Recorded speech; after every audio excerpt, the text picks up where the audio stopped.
Alrighty, so I know you guys installed a new light system here in downtown Kilgore.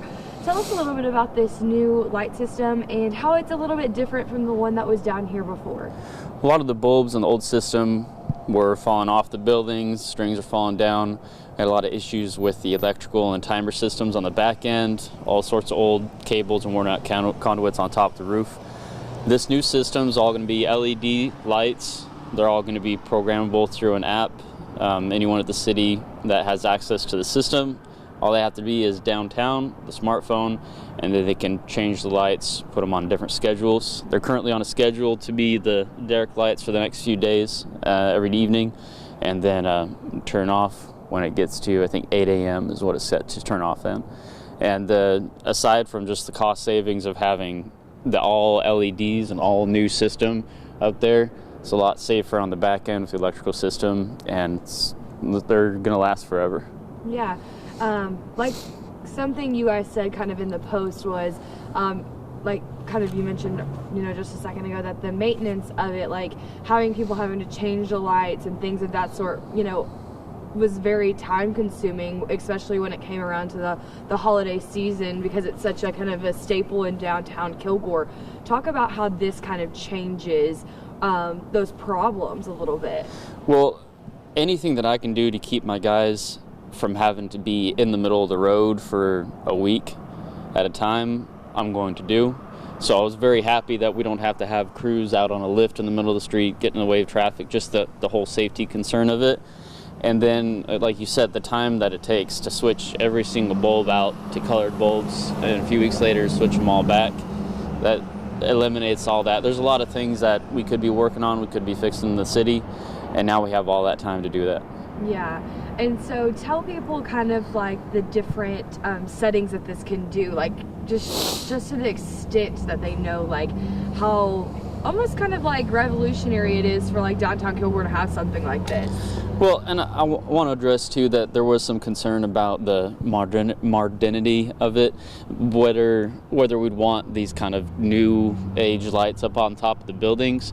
But as you can see, the lights now are matching the colors of the derrick set behind them, and we're trying to maintain that, while at the same time, if St. Patrick's Day comes around and you want to be able to have some green and some other colors in it, Halloween comes through, you want to be able to change it for some downtown events, so we can do all those things.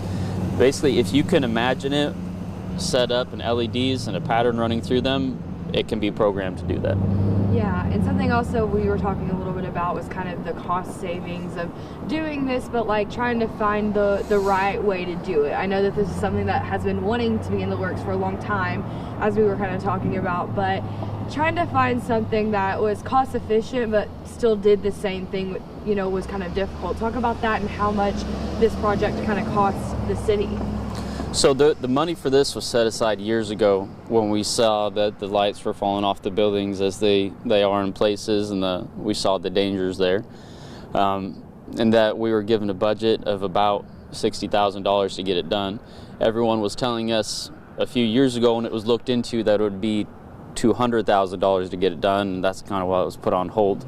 I was able to find Celebration Permanent Lighting and the supplier that makes these lights and get a deal, work together with them, and for the Main Street and Kilgore Street that we got done, we were able to stay within budget and free up all that time that we're spent doing this to work on other things. Yeah, so was it around, I guess, $60,000 that this cost? Yeah, under 60. Under 60, okay. Yeah, and that's great for, everything that this does. And just talk about a little bit about what you think that this is going to bring to downtown and how it kind of changes things just in general.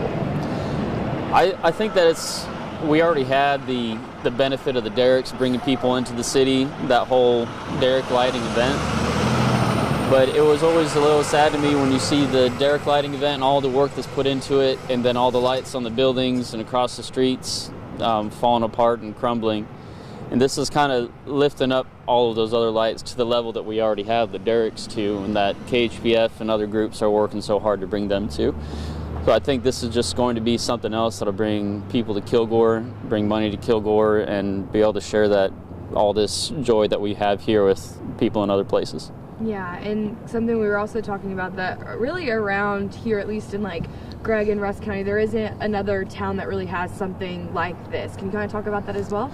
As far as I'm aware, we're the only ones in the area that do have something like this. You get places, you get closer to Dallas, there's going to be people who they have that Dallas money to throw at a lot of things like that, but this is unique to this area, and so I'm hoping that it'll be a big draw. Yeah.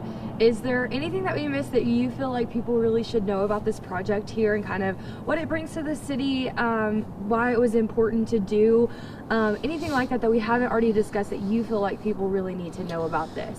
I think the goal for all of us here in Kilgore is to preserve Kilgore, and preserving Kilgore doesn't mean to not touch it. It means to update it and to keep what we do have. So the lights and the whole Derrick lighting event, that's something we do have, but if we don't fix what we have, we don't fix the lights and we don't keep them up to date, then we'll lose that. And that's the goal with the Texan, the old post office, and all the things that I personally work on here dealing with facilities. If we want to keep it, we got to maintain it.